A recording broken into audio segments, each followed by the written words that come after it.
So at some point, what's more important to you? Growing your business and keeping those friendships, or keeping those friendships and business relationships and being stagnant at your same production in perpetuity? Right. So my first one to you, Phil, is your background. Like, I would love for in this industry, what's kind of been your story arc in history? I started January 4th of 1998 in the basement of my old mentor's townhouse before we moved our offices. And I didn't have a computer. I had a list of insurance agent names, a ruler, a highlighter, a pencil, and a phone, and just calling people about this new product, indexed annuities. They came out, I guess, in 1995, but in 1998, they were still basically very unheard of. And started calling agents, building that up, and we grew that, So over you 20 years. started as a wholesaler or Yeah, marketer. yeah. I mean, I basically started as a glorified telemarketer calling agents as Right, well. but yeah, I didn't know that. I thought you started on the production side. I didn't know you No, started more on like kind I of the started agency IMO. 100% calling agents for indexed annuities. That was, and then later got into, had all my securities licenses, my 7, my 63, my 24, my 66. We owned a broker dealer. We owned an RIA, and I did that for 20 years and then sold out. I always say I got burnt out of having the my dad can beat up your dad conversation, because 99% of indexed annuities are distributed through IMOs, through marketing organizations.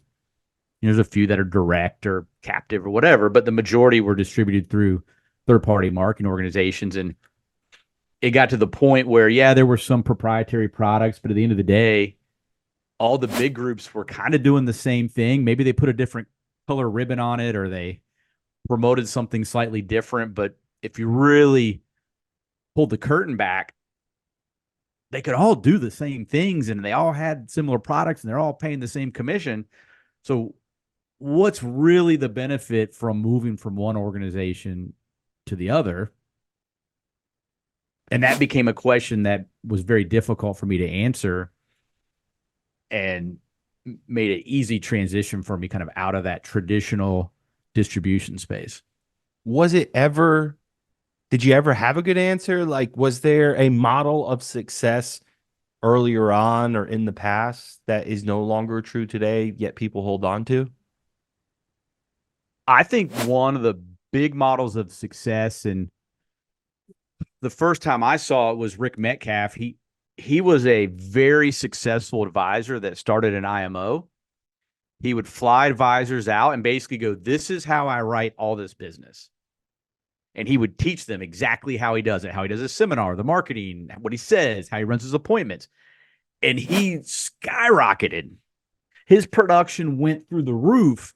And after he passed away, a few of his top advisors split off and created other successful IMOs that skyrocketed to quick success.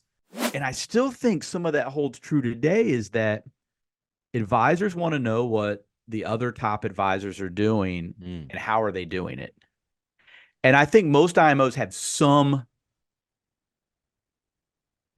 way of offering that solution. I feel like it would be very difficult to be $1 billion plus organization if you weren't providing some type of access to top advisors' sales processes and marketing. It may vary how you're sharing that, but that tends to be one of the very attractive things that IMOs can offer. And I remember when we kind of built that out at my old organization, we saw a big uptick in production and recruitment because we had this.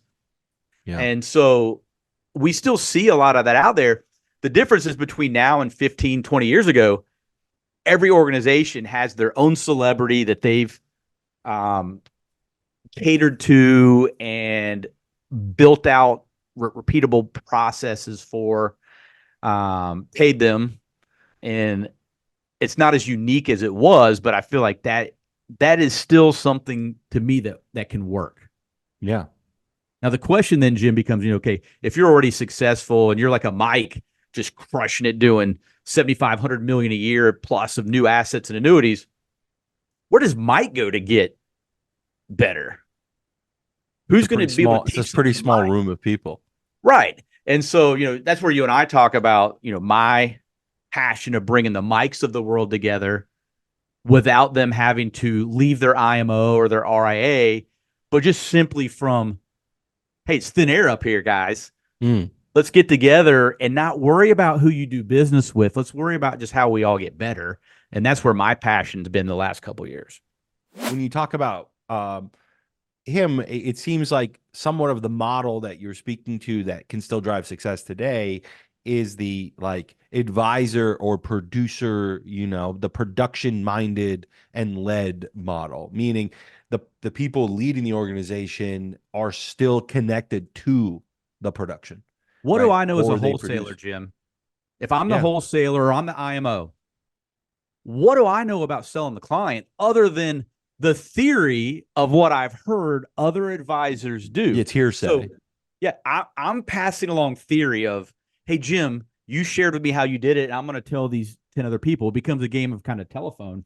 Why do you want to hear it from the wholesaler when you have the opportunity to hear it straight from the advisor that's doing it? Those are two different, very different offerings. Right. Yeah. Well, you don't have moral authority. No fruit on the tree. I'm I'm not going to saying there's teach no you. value there, but Yeah. No, I mean, listen, there's plenty of people like I agree. There's not no value, but there's less, there's less advantage, less, credibility that somebody, and again, I'll pick on Mike, that's doing it every day, like front line, versus me that might know exactly how Mike does his business and share that. Like, do I want to come hear Phil talk about how Mike does his business, or do I want to come hear Mike talk about how Mike does his business? Like the value in that direct kind of access or takeaway from the advisor themselves or somebody doing it, even like yourself, to me far outweighs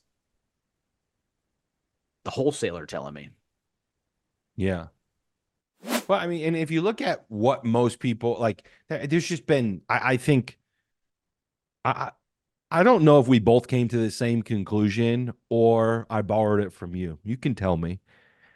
It's not that unique of a phrase though. IMO, stands for the acronym Independent Marketing Organization. But for me, and what's become more true, what I've realized the reality for most people is I call them insurance middleman organizations. Yeah. Um, and I say that Yes. because most of them don't provide a lot of value. They're a tax and an override on your production without really earning it, and they really just stand between you and a carrier or other resources that actually drive your production, right? That they say they got great marketing or that they got incredible training, and then once they convince you to contract, right, they introduce you to someone else to Yeah. do that. I mean, do You said you it. do I you see didn't. that too? Do you have a different phrase for it? Did I get that from you, insurance middleman organization, or is that? You did not get that from me, but Oh, we've been joking about the M word for 25 years. okay. Um, I do talk a lot about, and I ask advisors this because, again, perception's reality, right? The advisor's perception is our reality. I I have a survey I have advisors do before I do phone calls with them, and one of the questions I ask Jim is, are you currently or have you ever successfully implemented a marketing program? Here's the key word: created by your IMO, not promoted or private labeled or white labeled or stolen or any of these other things. Created by your IMO. 100% of the time, and these are advisors doing 20, 50, 100, 200 million a year. 100% of the time, the answer is no. Yeah. And when I talk to them, Jim, I go, okay, how are you doing $100 million a year? And it's either they've taken the bruises and they figured it out over the last 20 years, or They've learned from other top advisors, or they found third-party resources. And that's what I found, Jim, in my 25 years, is that the majority of things that IMOs offer, whether it's radio, TV, direct mail, Facebook, whatever, you can go direct to the vendors that the majority of these organizations are using. You don't have to go through them. So that's not really a value, and that's not really what they're known for doing. They're there to be an intermediary for the product distribution. And they're not typically creating any new marketing that the successful advisors are actually using.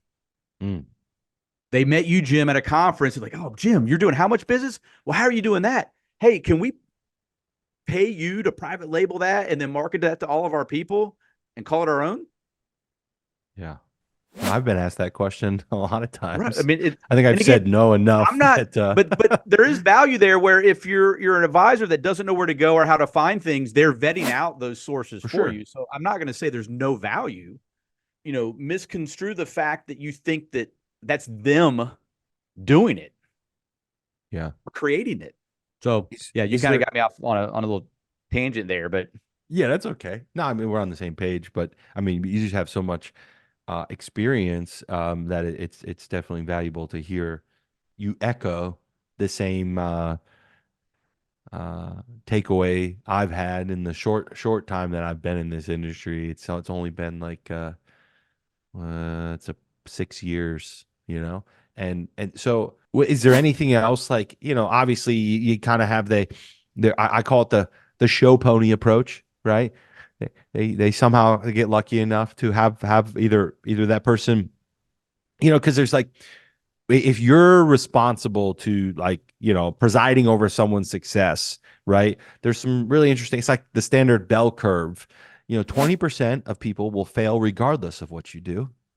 20% of people will succeed regardless of what you do. It's the 60% in the middle, the bell curve, that actually need you to be valuable to them, in that IMO, FMO type of relationship, agency, upline, really any of those. We're just using IMO for me as the placeholder. I think they all play a similar role and have similar challenges.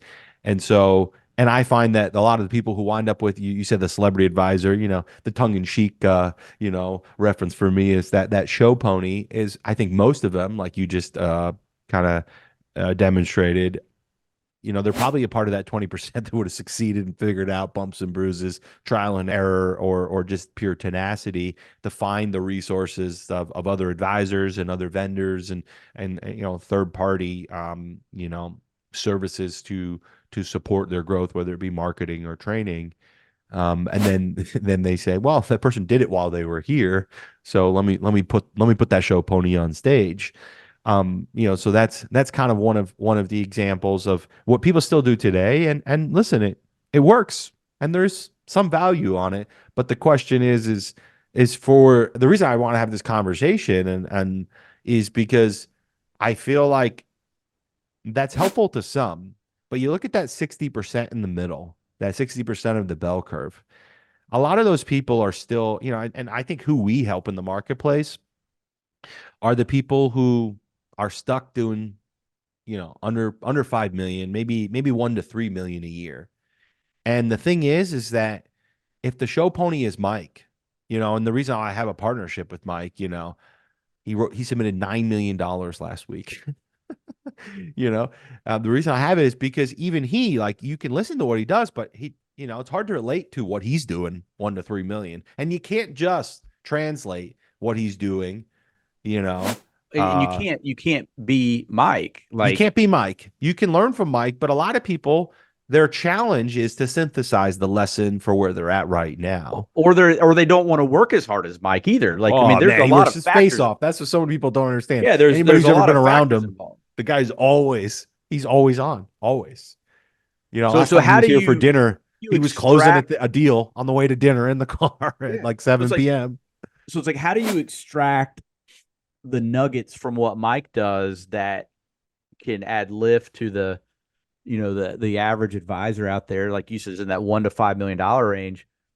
And what's interesting, like when you and I met and you started talking about how you got into this business and how you started figuring it out and documenting the process. And then you started bringing in, some other agents and advisors that maybe had minimal experience and then just plugging them into the process. What's been interesting, especially since COVID, and I hate even saying that word, but advisors trying to go more virtual on their sales and their leads. That's where a lot of the scalability is being able to get virtual appointments and Zooms and whatnot. Right. It is 180 degrees different than sitting in the kitchen table or your conference room selling. So many advisors, I don't want to say all, most advisors that jumped into that failed because they were trying to do conference room selling virtually. And what I loved about what you did is you documented the process, you had proven it because you physically did it along with bringing in brand new agents. It's like, okay, if a brand new agent can write $5 to $10 million a year of annuities running virtual appointments, if a seasoned agent or advisor that's doing 1 to 5 million a year or more will dedicate to following the process, they should have the same or greater success. And having that process, I think, is where I see all these advertisements for leads this and appointments that and virtual this and virtual that.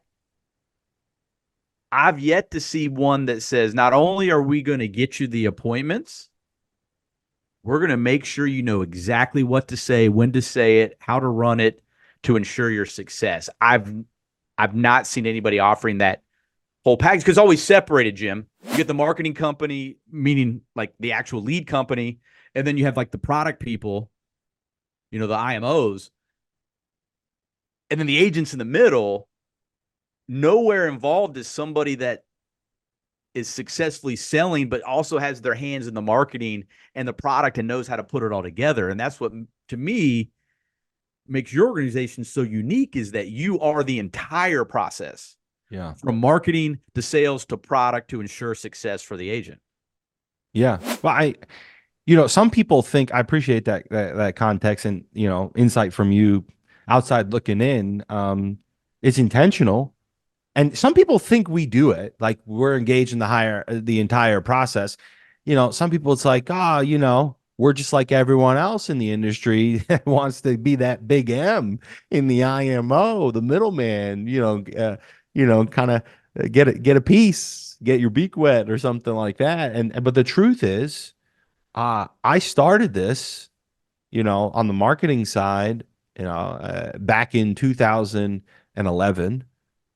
And all I ever wanted to do was to create a mutually undeniable result, meaning that neither me nor my client, the person I was doing marketing for at the time, would ever have to argue whether we were being successful or not. We both agreed. And the simplest one is $1 in equals more dollars out.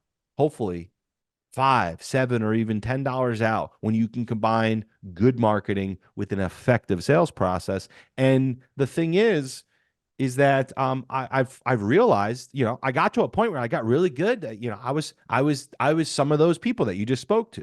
I started out those people. I generated the leads and the appointments, but because I cared about the result, even doing that, we never just sold leads on a per lead basis. We always ran marketing campaigns for individuals. But you could easily get bucketed in this industry as still being a lead vendor when the only outcome you delivered was the leads. And even then, I sat there and I was frustrated. I was like, well, people are getting to the second appointment. They have their initial kind of fact finding. We call it the qualifying call. Then they move to that next stage where they go deeper on developing and planning out the problem that they need to solve, right? And I would get them to a presentation. But some of the people still wouldn't close. And it's because so many people, all of their experience was selling face-to-face or selling through traditional marketing. And the way you sell to a radio lead, to a TV lead, to a warm market referral face-to-face in your office is completely different. You said 180 degrees. I agree completely. And so I said, well, I have to get in the trenches. I have to figure this out because I don't want people who are struggling. And I realize the gap is in the rest of the process. So the next step was, like you said, I got licensed, I figured it out. I figured out what was missing. I added that, which is how do you run the virtual appointment and how do you know it to the how do you integrate not just the sales process, but all the way through to the product that becomes the solution to your prospect's problem? How do you figure that all out? And the result is, and the unique position that we've come to in this marketplace is having end-to-end integration from cold lead to closed client to commission paid, right? And we didn't do that so that we could be paid as the middleman. We did that because it's that level of integration that truly drives a remarkable level of profitability, is because we can reverse engineer the campaign, fully understanding the end result of the product through application, through suitability approved, through funds transfer. And all those things are all part of the ability to close. So And you almost had to become the middleman. Yep. To really to make the whole process work. It wasn't originally by desire. It was by design that we have to be in this circle in order for this to be fully integrated from start to finish. Yeah. And listen, one of my credos I live by in business and life is that money earned ethically is a byproduct of value creation. It happens to be quite valuable to be fully integrated and to drive more production for the person that no longer. But somebody's going to be the middleman. Somebody's got to. It might as well be the person. It might as well be the person that's generating the entire sales process for you, not just the lead or not just a couple extra bucks, marketing dollars, whatever.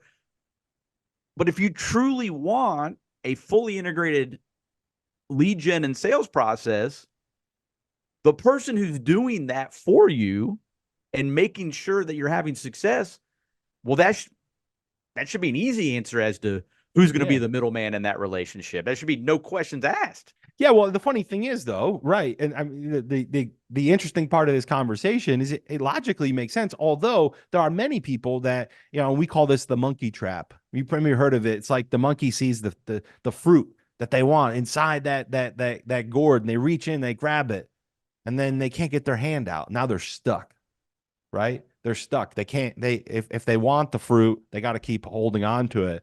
But and that's what most people are doing, kind of holding on to that old relationship, yet they can't answer that question that you asked, which is what actual growth engine did they create and give to you?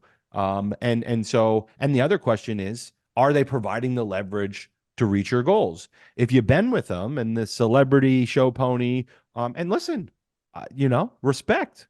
It works for some people, and that's my whole thing. If your relationship is currently serving you and it's working for you, then you stay. Be happy. I'm not trying to convince. I know you aren't either, right? No, none of us are, because it's like I want to be valuable to you, and if you don't need my value, then you are. But where people get stuck is like, man, I've been with these people the whole time, and this contract and that contract and all that, and the truth is like. Yeah, but how long you been stuck at 2 million? Well, Jim, how long you been stuck at 5 million? This is a business decision. Doesn't make those bad people. It doesn't mean you can't be friends with them. I'm friends with some of the biggest competition in the industry. I can separate my friendship from business. But Jim, you either need to make a business decision if you think we are the organization that can help you grow your business and that we're going to provide what you need. Doesn't affect your friendships and your relationships, but it's a business decision. And if you think they can continue to provide or grow your business, then you can stay there as well. But you can't have it both ways. Yeah. You've given That's what most people wish. You've given them ample opportunity, Jim, to help you grow your business, and you're still doing the same volume. Yeah. So at some point, what's more important to you? Growing your business and keeping those friendships, or keeping those friendships and business relationships and being stagnant at your same production in perpetuity. Right. Like this, it's not magic. Like, if we're providing the value, then we need the business. Right. Yeah. And the interesting thing is not understanding that. If you can't understand that, then maybe I'm going to question your IQ and whether we should even do business together. Right. I think a lot of people are stuck with that decision, and they want to have it. They want to have it both ways. No, And Jim, sometimes they people think we're make this asking just because decision we, every day. This whole industry revolves around agents changing IMO to IMO to IMO yeah. every single day. There's very few new agents coming into this business. The world revolves around agents jumping from one to the next. Mm, So, me asking an advisor to move their contracts to get access to what they see as real value, yeah. that's not too much to ask. And if they're not willing to make that minimal commitment and 5 seconds of uncomfortableness of saying, hey, I need to move my contracts, then they must not want it very bad. Right. Yeah. I think, and I think sometimes, you know, people think that you ask them because it's like, yeah, I deserve to be paid on that production. And I don't disagree with that. But to be honest, what is also as true and more important to your success, it's the integration of the product and all of the, I say there's 5 steps to closing more business.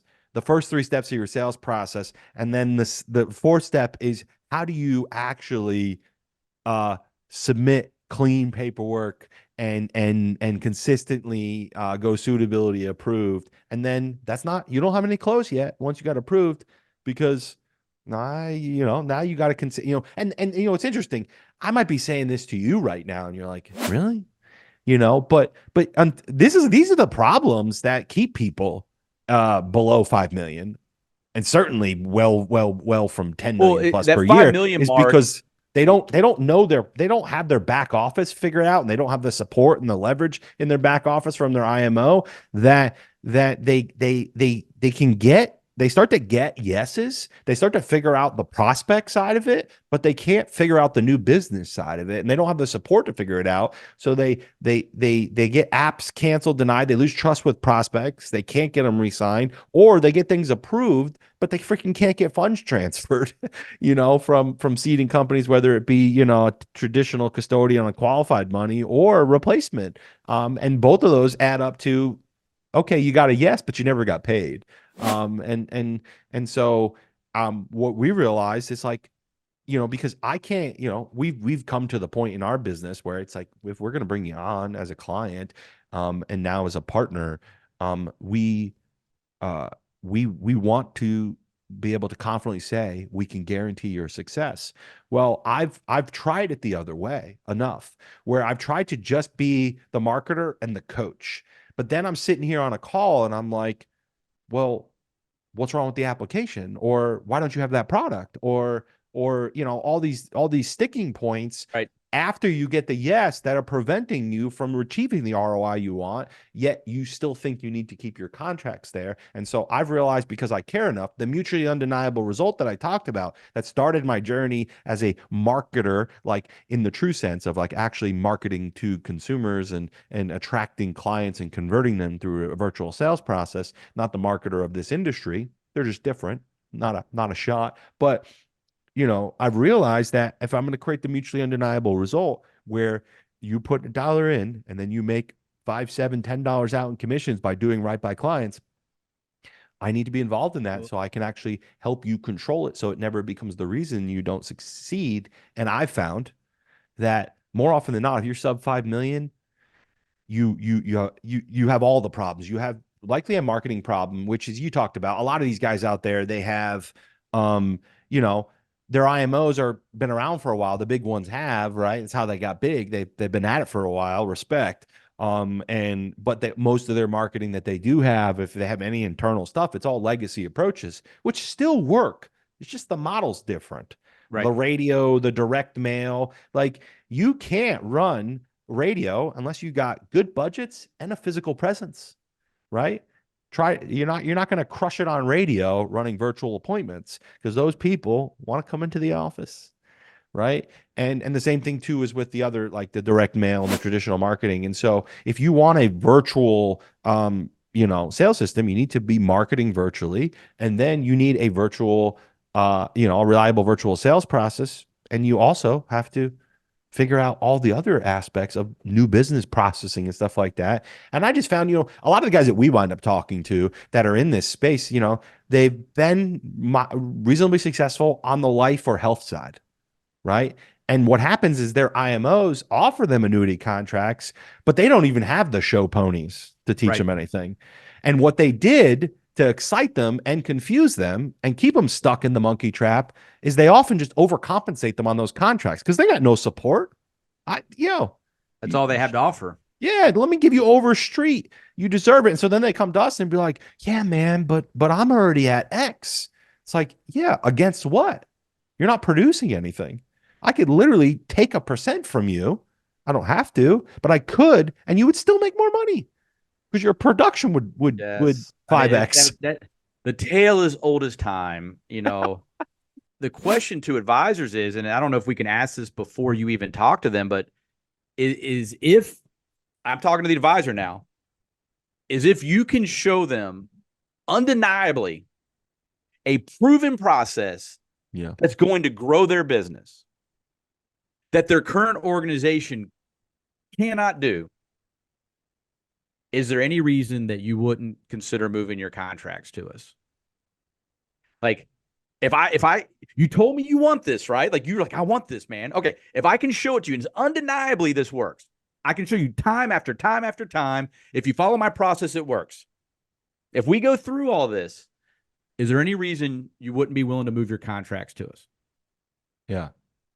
And if they're like, nah, I don't know, man. Okay, well, then it's not even talk. Like, why are we even talking? Yeah. If you're not willing to that step, you're not worth my time. But if you're saying, if I prove to you what I say I can do, which I know that you can, Jim, Yeah. would you be open to moving your contracts? If the answer is not yes, then that's okay. Have a good day. Like, no need to even show you what we do. Yeah. Okay. Awesome. Thank you, Jim. Awesome. I'll talk to you soon. All right, Appreciate bye. you. Bye bye.